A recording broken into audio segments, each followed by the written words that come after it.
वर्गीकरणाच्या विरोधामध्ये परळीमध्ये विराट मोर्चा निघालाय। त्यानंतर माझ्यासोबत मोर्चामध्ये सहभागी झालेले सगळे लोक माझ्यासोबत आहेत।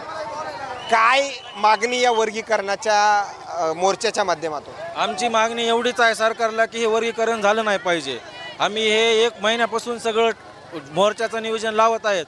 आज मोर्चा 50,000च्या वरचं नियोजन आम्ही लावलं होतं, त्याच्यापेक्षा जास्त प्रतिसाद आम्हाला मिळालेला आहे आणि हे वर्गीकरण होणार नाही आम्हाला 100% गॅरंटी आहे। काय सरकार याबद्दल काय सकारात्मक दिसतंय का असं वाटतंय का? कारण की बीडवरून देखील ज्यावेळेस अधिवेशन चालू होतं त्यावेळेस देखील हा लॉंग मार्च निघाला होता। सर, महत्त्वाचा मुद्दा असा आहे की उपवर्गीकरण जे करतायत याच्यात राजकारणीय सगळ्यात मोठा हात आहे। कारण की काय माहिती आहे का, जे आम्ही एवढे बांधव आहोत, 59 बांधव आहोत, त्यांना काय करायचे, यांच्यामध्ये फूट पाडायची, थेट निर्माण करायची, या सगळ्यात मोठा यांचा डाव आहे। आणि दुसरी गोष्ट, जे म्हणतात आपले माननीय मुख्यमंत्री साहेब देवेंद्र फडणवीस काय म्हणतात, उच्च न्यायालयाने आदेश दिलाय वर्गीकरणाचा, पण यामध्ये 59 भाऊ आहेत, जे भाऊ बंद जेवढे आहेत, जेवढे एकजुटीनं राहतात, त्यांच्यामध्ये देवेंद्र फडणवीस साहेब फूट पाडत नाहीत का? ही मला देवेंद्र फडणवीसला एक प्रश्न आहे, हे जे करतात ते योग्य आहे का आणि कितपत योग्य आहे ते आम्हाला लवकरच त्यांनी सांगावं की हे योग्य आहे असं।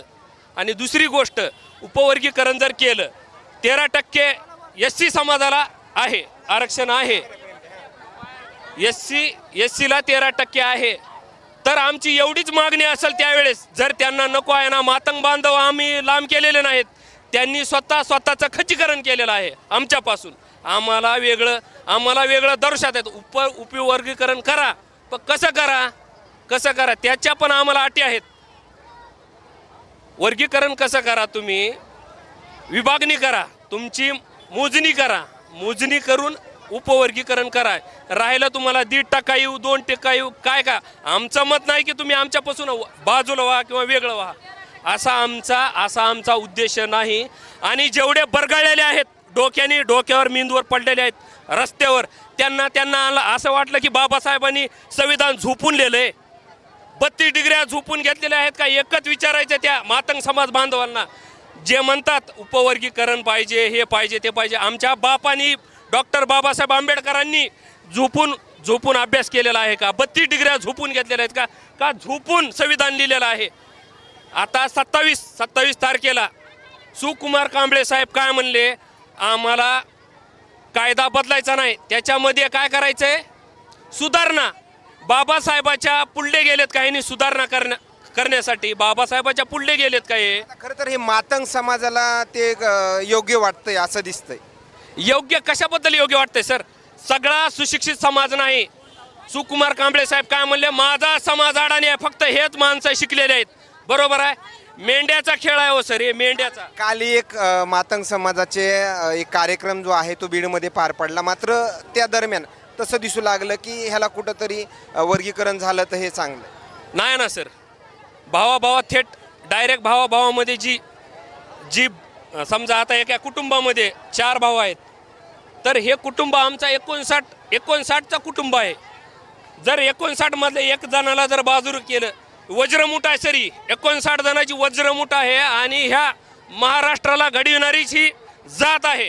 आणि सगळ्यात मोठी गोष्ट अशी आहे, जोपर्यंत 59 जाती राहत नाहीत तोपर्यंत या महाराष्ट्राचं अस्तित्वच नाही। सरकारने आता जे न्यायालयांचा विषय तो सरकारनं पुढं केलाय, मात्र हा निर्णय सरकारनं जर दिला नाही किंवा त्यानं स्टेटमेंटनं पुढे येऊन ह्या मोर्चावर जर दिलं नाही तर हे मोर्चे असे चालू राहतील का?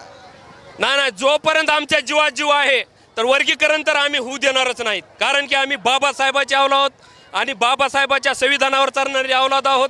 आणि जे बांडगुळ आताचे उठून म्हणतात फलाना बिस्ताना, एक तर विषय असा चाललेला आहे, ट्रोल करतायत, डायरेक्ट ट्रोल करतायत बाबासाहेबाचा। आता एक झेंडा, आमचा हक्क, पहिला आमचा हक्क, झेंडा फडकवतायत आमचा हक्क, हे कशामुळं?